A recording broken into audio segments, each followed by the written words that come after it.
Would you ever run a marathon barefoot? Would you believe us if we told you that a man completed a 26.2-mile-long Olympic marathon barefoot and finished in first place? More on that later. To the modern privileged human, footwear is a given. However, it wasn't always this way. But why do we wear shoes? Well, because it would be ridiculous to be walking around barefoot in the cold Finnish Lapland or the dirty streets of New York City, of course. But shoes nowadays have gone beyond fulfilling practical purposes. Do we actually need a pair of red-bottom Louboutins for that wedding, or the latest Yeezys to survive? Probably not. But that certainly hasn't stopped artists from giving shout-outs to their favorite kicks in their songs.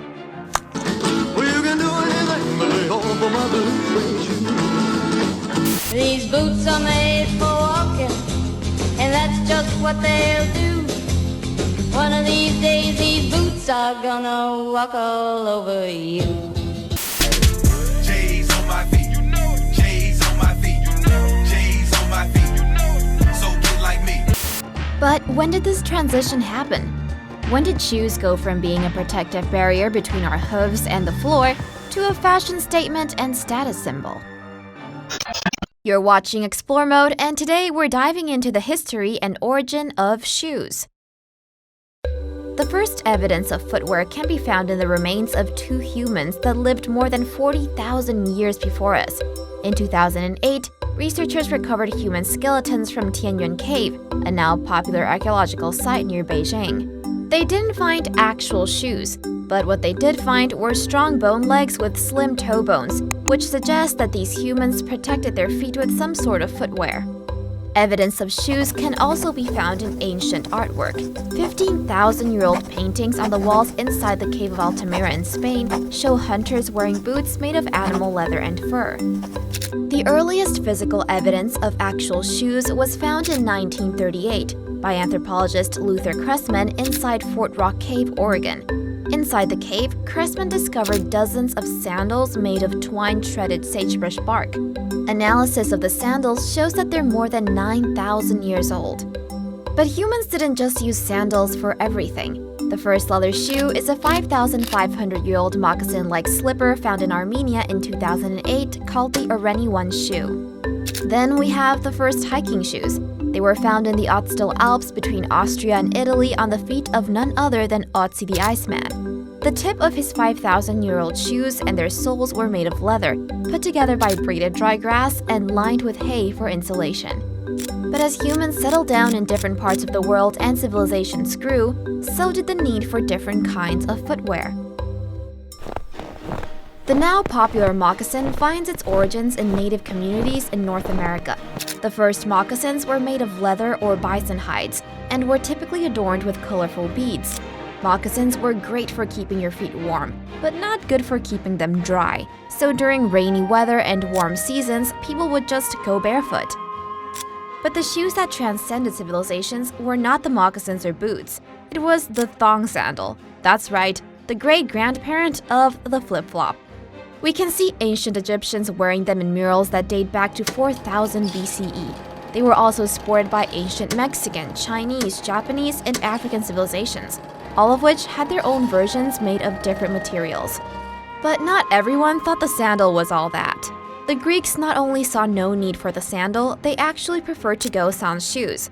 Just take a look at statues of Greek gods or athletes. Not a single one is wearing shoes, and many are partial if not completely nude.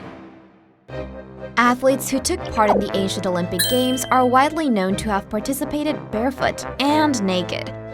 But centuries after these great Greek runners competed in the early races, runner Abebe Bikila from Ethiopia won 2 gold medals for Olympic marathon running, one of which he completed barefoot. In the summer of 1960, at 5:30 p.m., Olympic athletes were gathering in Italy's Campidoglio Square getting ready to run 26.2 miles around Rome. But there was one thing that bothered Bikila about the race: his shoes. Back in Ethiopia, Bikila was used to running completely barefoot, so on the day of the race, he decided that that's how he would compete. Bikila was not expected to win, but at 18 miles, he was already leading the race, competing against a Moroccan runner named Radi Ben Abdesalam for the top spot. In the end, Bikila managed to overrun Abdesalam, making him the first black African man to win an Olympic medal. In 1964, Bikila would join the race again for the Tokyo Olympics. He won his second gold medal that summer, only this time wearing shoes.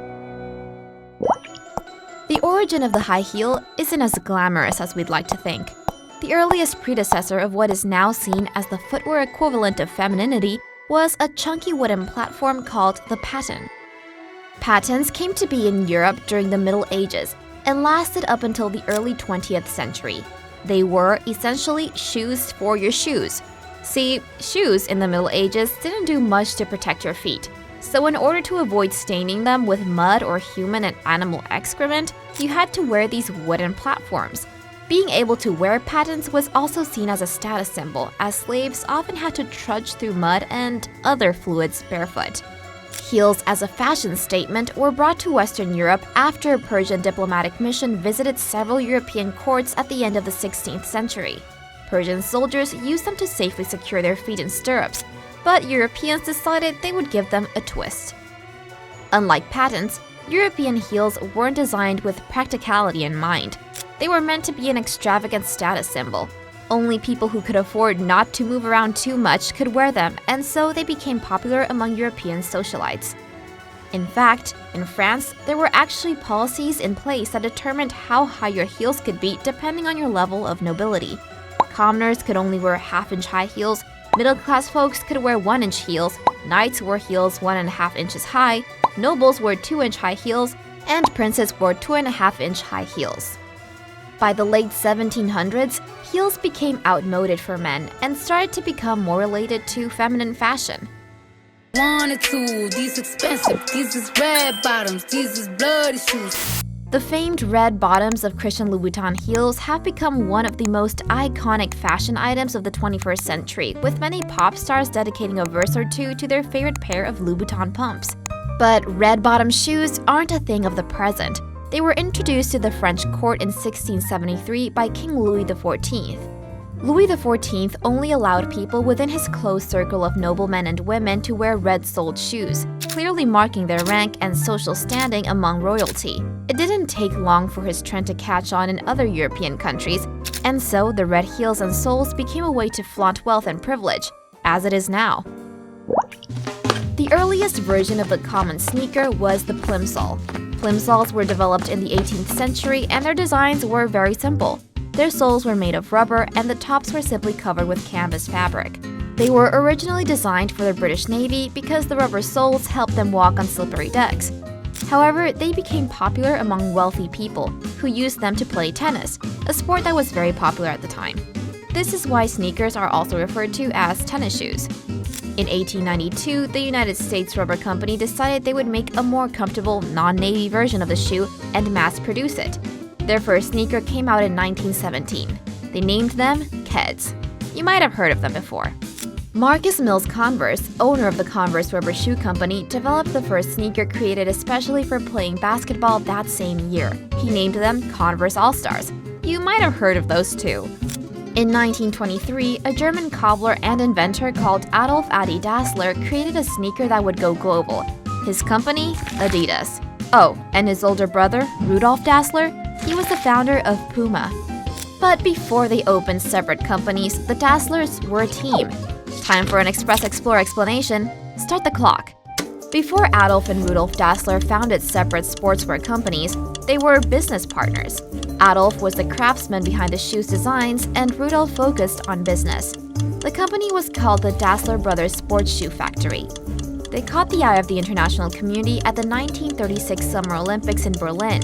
Adolf cleverly approached American sprint star Jesse Owens with a suitcase full of spikes designed by the Dasslers, and somehow convinced him to compete in them. Luckily for the Dassler brothers, Owens went on to win 4 gold medals while sporting their shoes. But then the Dassler brothers found another fruitful market in a certain political party whose name we can't utter. Both brothers joined the party and began supplying its youth movement with footwear. When the war broke out, production was heavily constricted, and soon after, both brothers were called to serve the party, further cutting down production.